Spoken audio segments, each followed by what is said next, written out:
Assalamualaikum warahmatullahi wabarakatuh. Perkenalkan, nama saya Suci Ramadhani dengan NIM 202414401041 dari program studi D3 Keperawatan Sekolah Tinggi Ilmu Kesehatan Kamus Arunika. Saya akan menjelaskan materi tentang reaksi obat dan alergi untuk memenuhi tugas dosen pengampu Nurse Marwah Saryati Escape MCAP. Baik, saya akan menjelaskan apa itu reaksi obat dan alergi.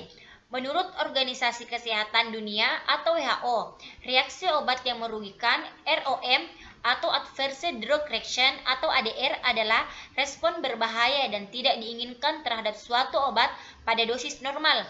Sedangkan alergi obat adalah jenis ROM spesifik yang melibatkan respon berlebihan dari sistem kekebalan tubuh. Kita masuk ke etiologinya. Saya akan menjelaskan etiologi reaksi obat atau Adverse Drug Reaction ADR. Etiologi atau penyebab yang pertama, efek farmakologis obat yang berlebihan atau dosis terlalu tinggi atau sensitivitas tubuh tinggi. Yang kedua, toksisitas metabolit obat. Yang ketiga, interaksi obat atau polifarmasi. Yang terakhir, faktor genetik yang memengaruhi metabolisme obat. Kita masuk ke faktor predisposisi. Yang pertama, usia ekstrim atau bayi dan lansia. Yang kedua, jenis kelamin, biasanya perempuan lebih tinggi risikonya. Yang ketiga, penyakit kronis seperti gangguan hati, ginjal, dan kardiovaskuler atau penyakit jantung. Yang keempat, polifarmasi atau penggunaan banyak obat. Dan yang terakhir, riwayat reaksi sebelumnya terhadap obat. Kita masuk ke klasifikasi singkat ADR. Adapun tipenya, yang pertama tipe A, terkait dosis atau paling umum. Yang kedua, tipe B, tidak tergantung dosis atau termasuk alergi bizarre. Yang ketiga, tipe C, relasi dosis dan waktu penggunaan jangka panjang. Yang selanjutnya tipe D, reaksi tertunda atau muncul lama kemudian. Selanjutnya tipe E, reaksi penghentian obat atau withdrawal. Dan yang terakhir tipe F, kegagalan terapi atau obat tidak bekerja. Kita masuk ke alergi obat atau drug alergi hypersensitivity. Adapun penyebabnya, yang pertama, reaksi imun tubuh terhadap obat yang dianggap sebagai alergi atau melibatkan antibodi atau sel T. Yang kedua, terjadi setelah proses sensitisasi atau paparan awal yang menyebabkan paparan ulang menimbulkan reaksi. Kita masuk ke faktor predisposisi. Yang pertama, riwayat alergi obat sebelumnya. Yang kedua, riwayat alergi atau atopik. Biasanya asma, dermatitis, rinitis, alergi. Selanjutnya, genetik atau riwayat keluarga alergi atau keturunan. Yang terakhir, paparan obat berulang. Adapun klasifikasi alergi, yang pertama tipe 1, cepat urtikaria, angiodema dan anafilaksis. Kedua, tipe A, tipe 2, sitotoksik, hemolisis dan trombositopenia.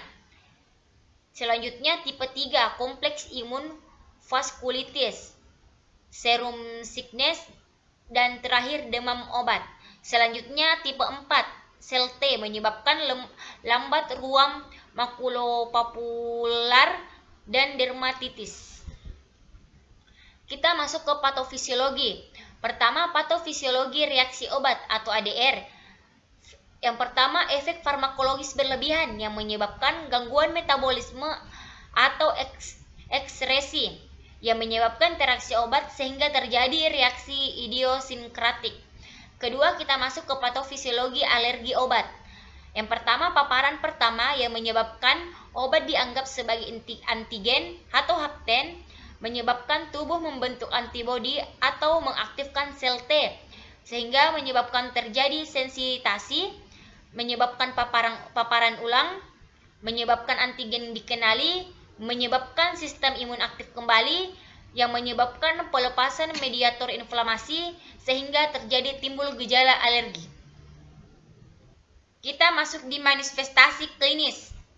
Pertama, manifestasi klinis reaksi obat.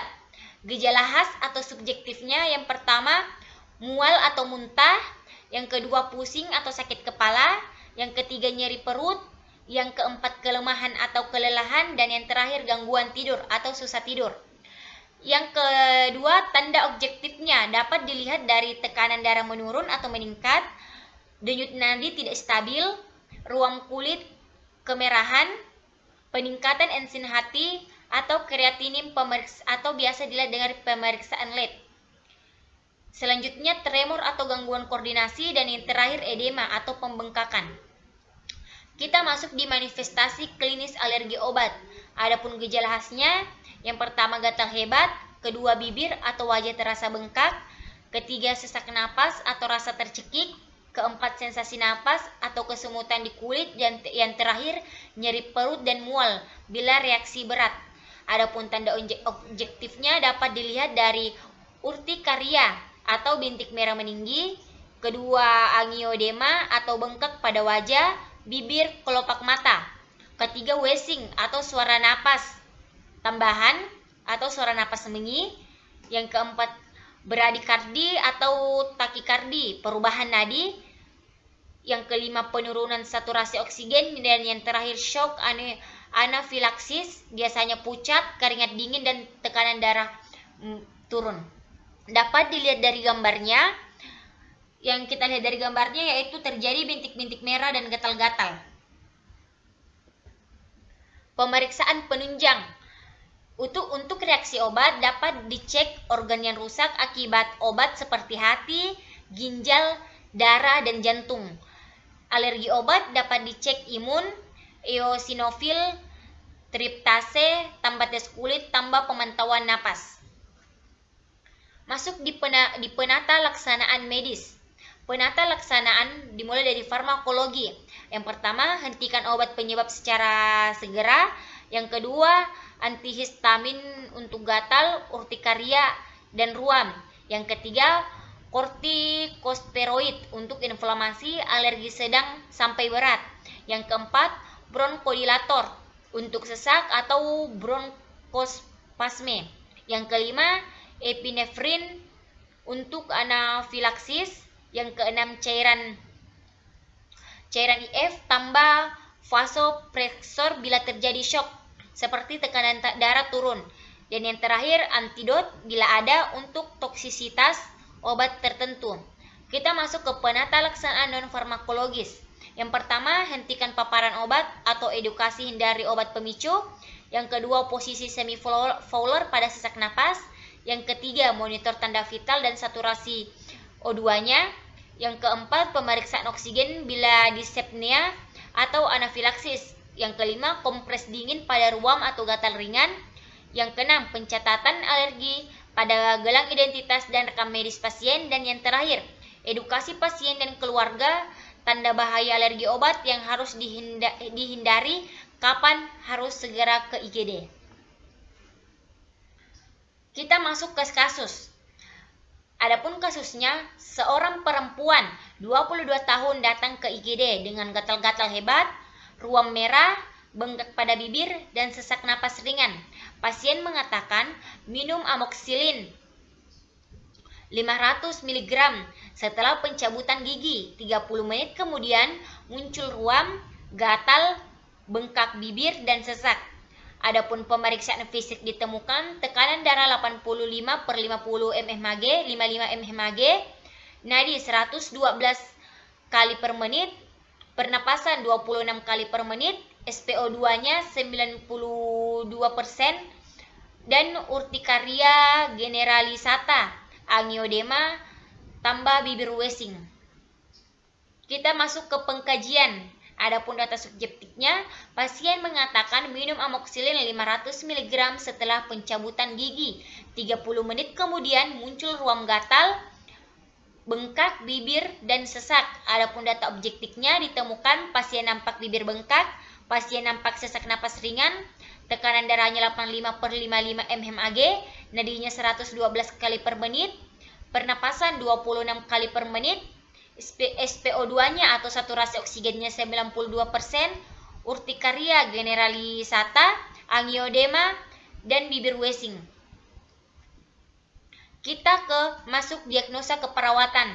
Diagnosa yang dapat kami angkat yang pertama, gangguan pertukaran gas berhubungan dengan bronkospasme dan edema saluran napas dibuktikan dengan sesak napas, wheezing SpO2 92%. Yang kedua, nyeri akut berhubungan dengan respon inflamasi akibat reaksi alergi ditandai dengan gatal hebat dan ruam urtikaria. Dan yang terakhir, risiko penurunan curah jantung berhubungan dengan vasodilatasi sistemik dibuktikan dengan penurunan tekanan darah akibat reaksi alergi obat. Kita masuk ke rencana keperawatan. Yang pertama, gangguan pertukaran gas. Setelah dilakukan tindakan keperawatan 3 kali 24 jam, diharapkan gangguan pertukaran gas meningkat dengan kriteria hasil. Yang pertama, dyspnea menurun, bunyi napas tambahan menurun, pola napas membaik. Yang kedua, nyeri akut. Setelah dilakukan tindakan keperawatan 3 kali 24 jam, diharapkan tingkat nyeri menurun dengan kriteria hasil, keluhan nyeri menurun, frekuensi nadi membaik, pola nafas membaik, dan tekanan darah membaik.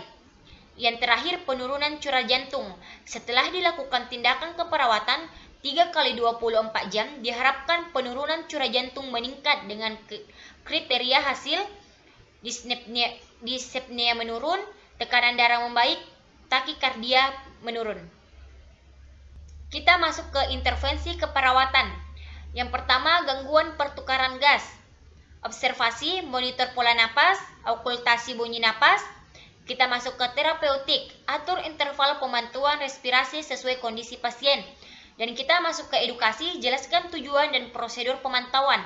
Yang kedua, nyeri akut, observasi, identifikasi skala nyeri, identifikasi pengaruh nyeri pada kualitas hidup.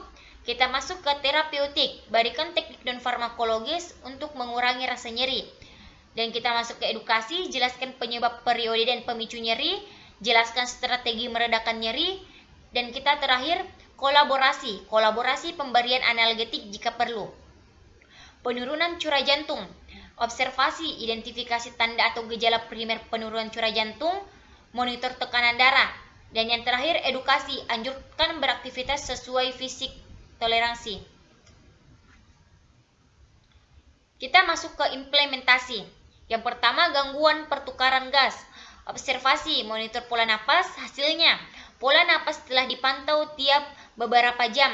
Yang kedua, mengokultasi bunyi napas, adapun hasilnya tiap jam bunyi napas didengarkan. Terapeutik, mengatur interval pemantauan respirasi sesuai kondisi pasien, adapun hasilnya interval pemantauan telah diatur sesuai kondisi pasien.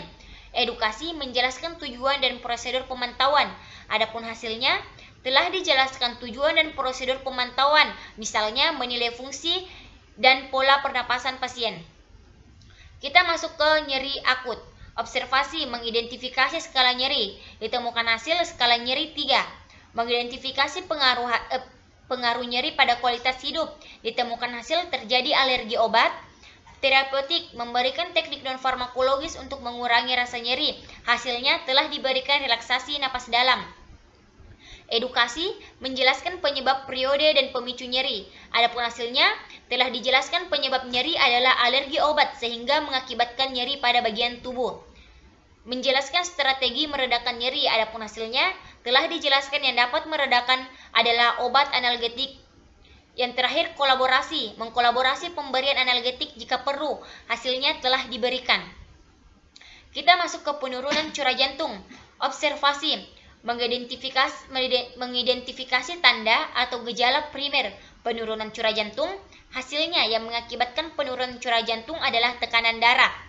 Memonitor tekanan darah, hasilnya ditemukan tekanan darah 85/55 mmHg.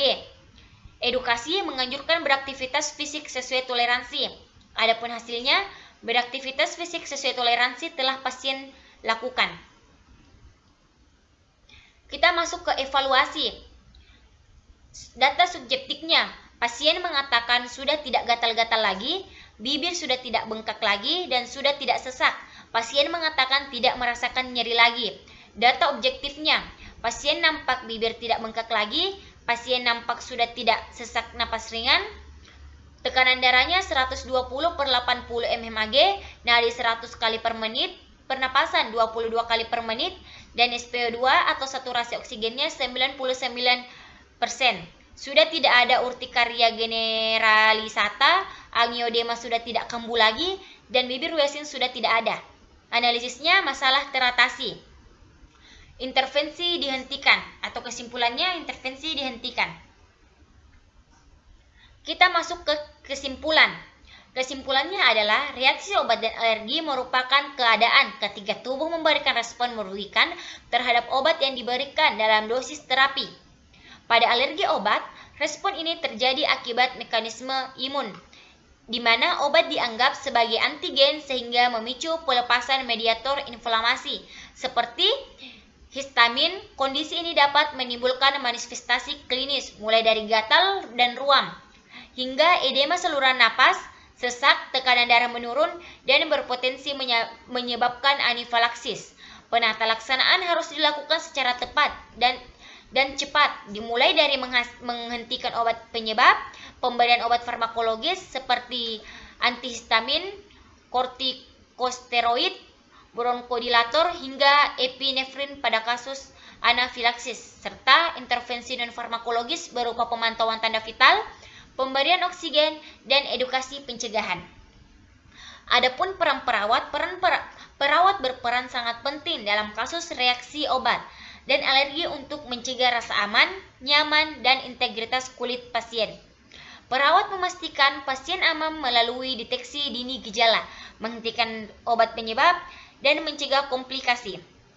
Rasa nyaman dijaga dengan mengurangi gatal, nyeri, sesak, dan kecemasan melalui tindakan keperawatan yang tepat. Integritas kulit dipertahankan dengan pemantauan, pelindungan kulit, dan pencegahan infeksi. Melalui peran tersebut, perawat membantu pasien pulih lebih cepat, mencegah kondisi memburuk, serta meningkatkan keselamatan dan kesejahteraan pasien secara menyeluruh. Daftar pustaka yang telah didapatkan, itulah tadi materi yang dapat saya sampaikan. Kurang dan lebihnya mohon dimaafkan dengan ucapan wabillahi taufiq wal hidayah. Wassalamualaikum warahmatullahi wabarakatuh.